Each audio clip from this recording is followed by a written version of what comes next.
mitochondria alone cannot provide the required number of ATP for this replication process to occur.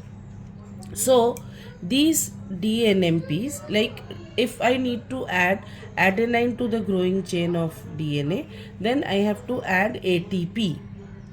So now it is in the stage of DAMP, that with the help of phosphorylase enzyme gets converted to DNTP. DNTP serves dual purpose. One, it is the substrate for replication. Second, it provides energy for replication. Now, at ORI, DNA polymerase has to attach itself. But the problem is the bonds are already there. So first DNA helicase comes.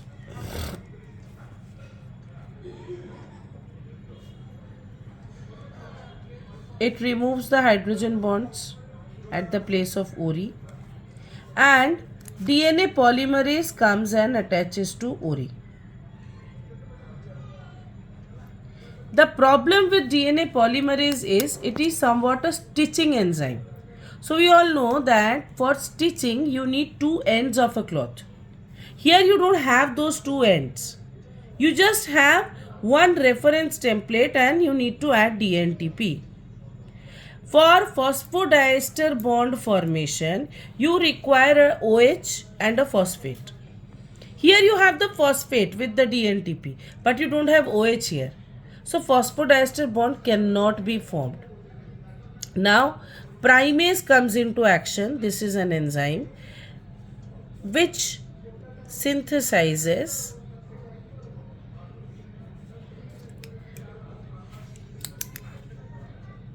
a small stretch of RNA. Now if this is the 3' end, we all know that 3' end has OH in it. So using this OH, this DNA polymerase will start synthesizing the structure. Now on the other strand, this much area is open. So DNA polymerase attaches to this as well, and the process has to continue. Here also a primer has to be formed that will be further extended with the help of DNA polymerase. But the problem with this alternate, let's name the strands. Let this strand be A and this strand be B. In A strand, direction of opening of the helix is the direction of synthesis of the strand. But in B strand, direction of opening of the helix is opposite to that of direction of synthesis of the strand.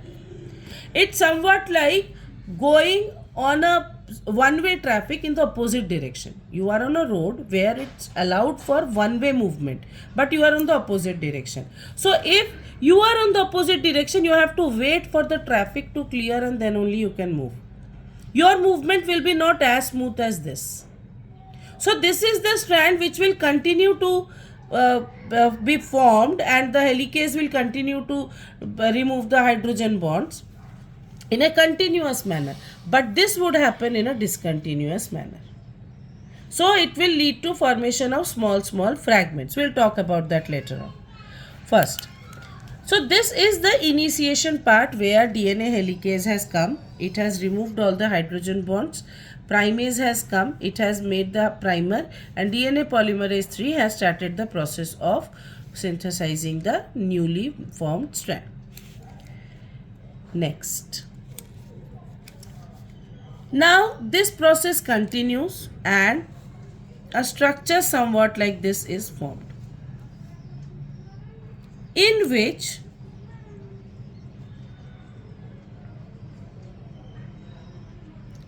one strand is formed in such small fragments and the other is formed continuously. This structure is called replication fork. This is continuous synthesis.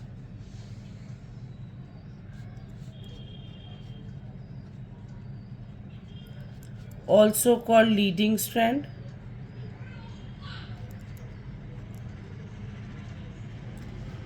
These two are called Okazaki fragments.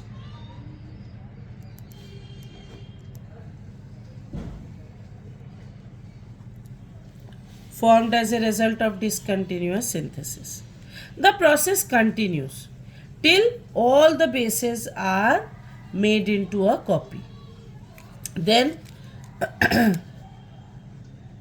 work of DNA polymerase 1 starts. What does DNA polymerase 1 do? It removes the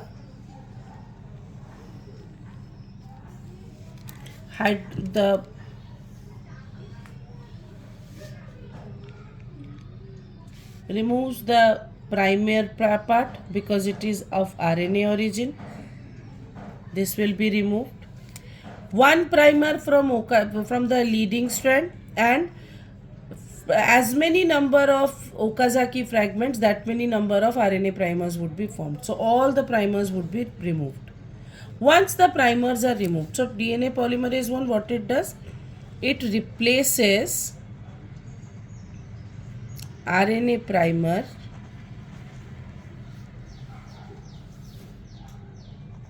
with small DNA fragments.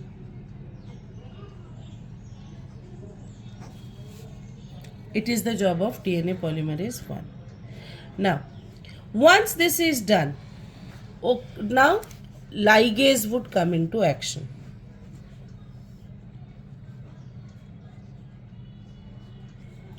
It will join all the Okazaki fragment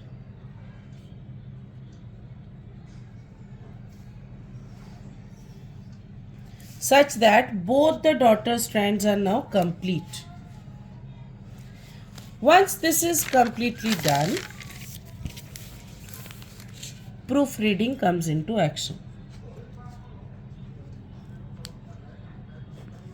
You have both the DNA strands now completely formed into DNA molecule. DNA polymerase will sit on those both and slide. While sliding, it will check for any mismatch of base pair. Suppose you have A here and G here.